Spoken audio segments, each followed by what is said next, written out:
I remember the night vividly. It was during the dark moon, when the moon was absent from the sky and darkness felt denser and more suffocating. The perfect time, they said, for a cleansing, a ritual to banish the old and welcome the new.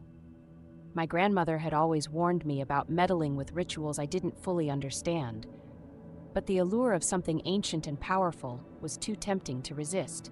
The ritual required the darkest night and an undisturbed silence that could only be found at the witching hour. My apartment, cluttered with the remnants of a life I was desperate to shift, seemed the ideal place for such a ceremony. It was a small, somewhat cramped space, but it was mine and private. Following the instructions I found in an old leather-bound book, bought from an obscure little shop nestled between two modern cafes in the city, I began to prepare. The book smelled of must and mystery and seemed to whisper secrets as its pages turned. First, I gathered my materials: sage, palo santo, and a white candle, the essentials for cleansing and protection. I had read that sage was for purification, palo santo for sanctification, and the candle to light the way for benevolent spirits and energy. It was also advised to keep the windows slightly ajar to allow the negative energies an escape route. With everything in place, I lit the sage, letting it smolder and emit a thick gray smoke that filled the room with an earthy scent. Palo Santo followed, its sweet, calming aroma intertwining with the sage's. I began in the living room, the heart of my home, moving counterclockwise as instructed. The air seemed to grow heavier with each step, each wave of the smudge stick, as if the darkness was swirling around, becoming tangible, almost suffocating. When I reached the bedroom, the air shifted. A chill ran down my spine, and the room felt inexplicably heavier than the rest of the apartment.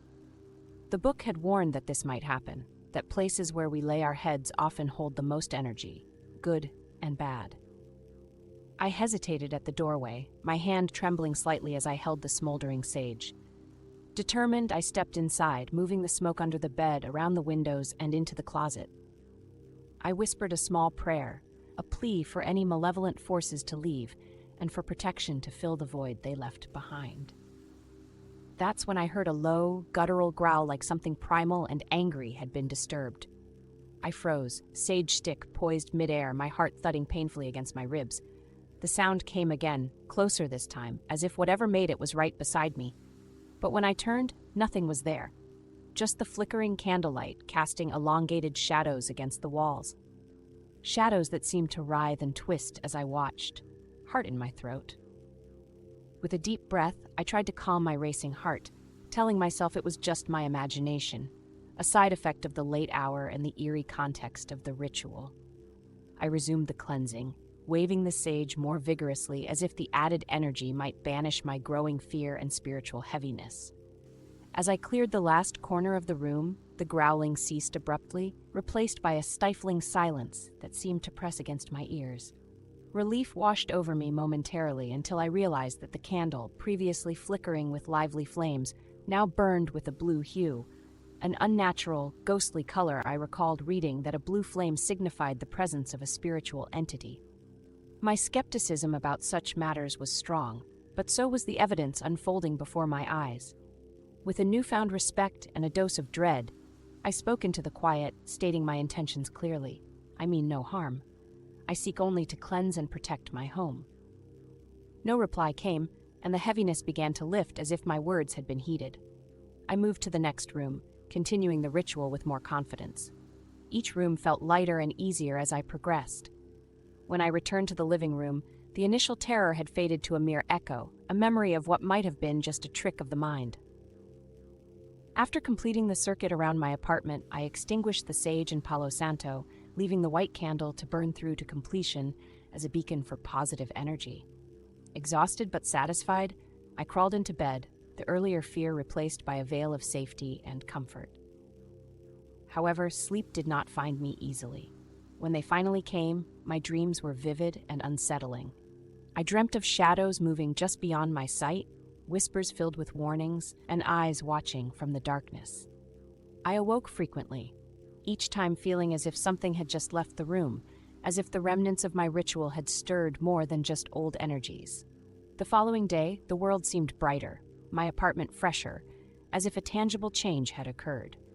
Yet, The sense of an unseen presence lingered, subtle but persistent. Over the following days, odd occurrences began to unfold. Objects would move slightly from where I'd left them, lights flicker without reason, and the air would sometimes grow inexplicably cold. Then came the night when everything escalated. It was exactly 1 week after the ritual, another dark moon night. I lay in bed, restless, when the growling returned, louder, closer, almost at the foot of my bed. Paralyzed with fear, I could do nothing but listen as heavy, dragging steps moved around my bed. I dared not look, fearing what I might see. The room grew colder, the shadows more profound, and then, as suddenly as it had begun, it stopped. Silence reigned, the kind of silence that feels heavy with expectation. In the days that followed, I searched for answers. I revisited the shop where I'd bought the book, seeking wisdom from the old shopkeeper. His eyes widened with concern when I told him of my experiences. "You must close the circle," he said, his voice urgent. "The ritual you performed opened a door, and not everything that came through was meant to cross into this world." Armed with new knowledge and a healthy dose of fear, I prepared to face the next dark moon, to finish what I had unwittingly begun, to close the circle, and to seal whatever path I had opened. The weeks before the next dark moon were tense and filled with apprehension. Every shadow seemed to flicker with intent, every noise a whispered threat. But I couldn't let fear dictate my actions, not when there was a chance to rectify what I had set in motion. The shopkeeper had been generous with his knowledge, explaining the intricacies of closing the circle. It wasn't merely a reversal of the opening ritual. It was an acknowledgement and an offering, a plea for peace and forgiveness from whatever spirits I had disturbed. Armed with a new set of instructions and a heavy heart weighed down by the weight of impending confrontation, I prepared my apartment again. This time I included salt circles at every entryway and window, a protective barrier that I hoped would contain whatever energies I summoned. As the night of the dark moon approached, I felt a mix of dread and determination. This was my chance to mend the thinning veil between worlds I had carelessly frayed. I began the ritual with the moon again, concealed by the night's embrace. The air was thick with anticipation, and the silence of the apartment starkly contrasted with the turmoil brewing within me. I lit the white candle first, its flame steady and reassuring. Then, I prepared an offering of herbs and oils meant to appease and soothe. The ritual required more than physical ingredients. It needed a piece of me. The shopkeeper had been clear that a sincere apology, a true expression of regret, was necessary. Standing in the center of my living room, I began to speak, my voice barely a whisper at first, growing stronger with each word. "I am sorry for the disturbance I have caused. I seek to make amends and close the path I opened. Please accept this offering and find peace. I ask that you depart from this place and return to where you belong."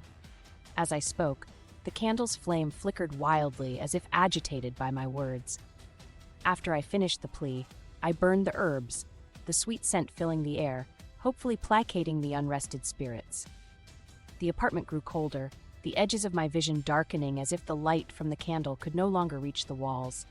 Then, silence fell, deeper and more profound than before. The oppressive feel of the apartment lifted suddenly like a storm passing. The candle's flame returned to its typical hue and steadiness.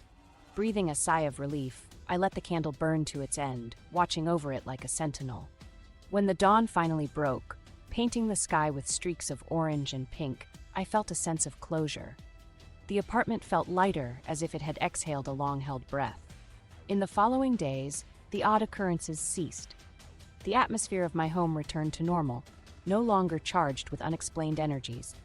I learned a valuable lesson about respecting boundaries unseen and forces beyond our understanding. Life resumed its usual pace, but the experience left me changed. I had peered behind the veil of reality, touched the otherworldly fabric, and come back wiser and more cautious. My nights were no longer filled with fear, but with a respectful acknowledgement of the world beyond my own. If you enjoyed delving into the eerie depths of this dark moon ritual, please like, comment, and subscribe for more spine-chilling stories. Your engagement helps us bring more of these ghostly tales to light. Share your thoughts and any supernatural experiences in the comments below. Let's keep the mystery alive together. Don't forget to hit the subscribe button to stay updated with our latest uploads and explore the unknown corners of the paranormal world together. Happy haunting!